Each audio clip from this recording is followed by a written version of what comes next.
said that we won't reverse Joan, any of the decisions. Eamon Gilmore said in the Late Late Show appearance with Ryan Tubridy a few months ago that there would be no changes made to any budgetary measures enacted by Fianna Fáil. There'd be no changes made as far as Labour are concerned to those budgetary enactments in the first year after Labour came into office. Well, I think you're misquoting, with due respect to you, what Eamon Gilmore said. What do you recall him saying? Well, sorry, what do you recall him saying? If you're asking the question, Vincent, do you want an answer now, or do you just want to harangue me? Maybe if you tell us what you recall him saying. Well, if I get an opportunity to answer, I want to take it. Thank you very much. What Eamon Gilmore said, and what the position of the Labour Party is very clearly, is that in relation to the current finance bill that's before the Dáil, we want to see bonuses paid to bankers taxed. There's nothing in the bill in relation to that. We want to see people who have entered into a civil partnership.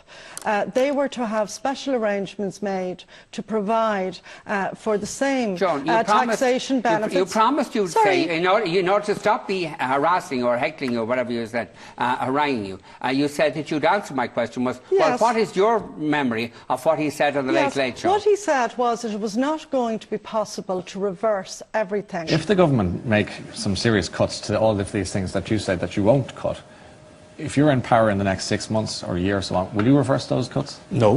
You won't? No. Why not? Because I don't think that you can. I think once a decision is made, I think it's important. And are you not hiding behind the government's... No, I'm not. I'm not. Because, no, what I am doing... I think we have to be... No, I think we have to be absolutely straight with people here.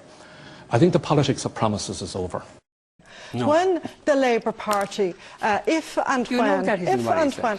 it is actually. You know perfectly what the Labour Party he has said there would be no changes to the budgetary measures introduced by Fianna Fáil and the Greens. Do you want to play back the interview? Well, what he said is it is not possible to reverse all changes. He didn't can I just say to you... It's just extraordinary. You people come on and say... Well, it's very extraordinary. You know it isn't true, but go on. Yeah. Well, are you just going to talk for the whole of the programme, or am I an invited guest who can actually answer some questions? Well, maybe you would answer the question and also tell it factually. Yeah. Can invest in this economy and get employment. Vincent, you seem to regard employment for people who are currently not working as a joke. And I know a lot of people who, represented by Joe, simply don't seem to care about employment creation. But employment creation is the difference between... Well, you sort of sneered when employment was mentioned as though jobs for people who are out of work were of some insignificance. I was just thinking what the average viewer is probably hearing. And they're probably saying the same old stuff on and on again. No, it's not the same old stuff. The central question here is that both Labour and Fine Gael are signing up to the IMF-EU deal. Now, they may... in your view, but not in ours, Mr Higgins. They might... Deputy Higgins or MEP Higgins. I think you're trying to harangue him, Joan. No, but you're haranguing him. I'm not. You're against haranguing. I thought you were against haranguing. I apologise. Sorry, go ahead. I just want a decent debate, dear. They might try. Yes, darling. They might try. Thank you. Now we're getting to a point where we can have a conversation, Chairman, and a decent conversation that will help people in Ireland. They will say in the course of the election campaign. Can I just remind viewers that the Labour Party stood alone in opposing the bank guarantee. I think people in Joe's political parties, perhaps a couple of months later, cottoned down. Sorry, your erstwhile allies. I didn't interrupt you, Mr Higgins. I didn't interrupt you. I did not interrupt you, Mr Higgins. Previous former Taoiseach said Deputy Burton has been throwing so many red herrings at white elephants, I'd better just ignore them. But lumping in the Socialist Party and the United Left Alliance... Well, you had nothing to say on the bank guarantee, Joe. For about 2 months, you were like a Carmelite. You'd taken a vow of silence on it. You never even spoke about the bank guarantee. You came out months later and indicated that perhaps you were against it. And then as time rolled by, you found your courage and you became against it. You get hyper-irritated when anybody harangues you. Not so please don't harangue Joe. I'm perfectly charmed and Joe gets very upset. I just wanted my chance to say something. Lumping in the Socialist Party and the United Left Alliance with Sinn Féin in a technical group, I mean, the Deputy... Well, that's where you were. They were your bedfellows. The Deputy really is on a different planet. Now, Deputy Coveney, in fairness to him, said there isn't a moral justification for saddling Irish people with the speculators' billions of bad debts. Deputy Burton wouldn't answer the question. Sorry, I wasn't asked the question. The question was addressed to Deputy Coveney. Do you wish to address the question to me now? John, of course it's immoral. Yes. There are a lot of... You can't even hold... John, just let him finish. You don't seem to be able to hold facts for 5 minutes in your head, Deputy Higgins. Deputy, just leave me finish the point. Or what do we call you? Do we call you your MEP-ship? As you're using our titles, we feel we should have a title to use for you. When you get an Deputy? When you get an opportunity... You used to be called Joe. When you get the row between Mr Higgins and Mr Barroso. Mr Barroso is an ex-Maoist, Mr Higgins is a Trotskyite. It may have been to do with that. The point is... Are you an ex-anything, by the way? No, I have always been a member of the Labour Party, and I have always been a social democrat. You had a militant tendency for a while. I doubt that Joe would ever have had me in his outfit, because I'm an independent thinker, and I don't think that's allowed in Joe's particular canon of extreme left-wing politics. And Gilmore said no.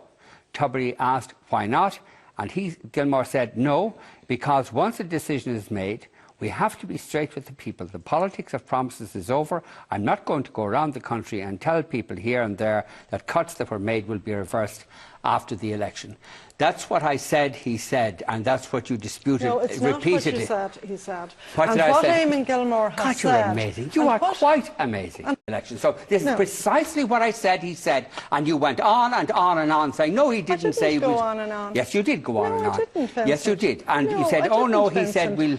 Sorry, Vincent, nobody in this country, not even Joe, can actually reverse every cut that has been made. It's not what we're talking about. It's not what we're talking about. You're now just trying to deflect attention away from the fact that this is what Eamon Gilmore said on the Late Late Show. Vincent, why didn't you give the people the opportunity of putting the finance bill in front of the people and then defend what you say is your proposals in regard to that, so that all parties can say and justify, for example, we were talking about earlier, why the Irish people should be called upon to pay the bad gamblers' debts in our public services and the living standards of our people should be hammered in order to do that.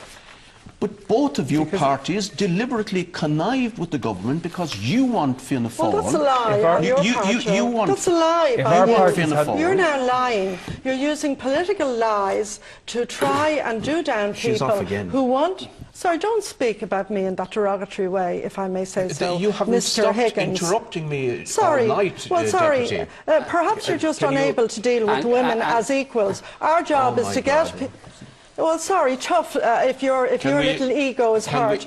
Our job is to get people back to work and to get our economy and businesses restored.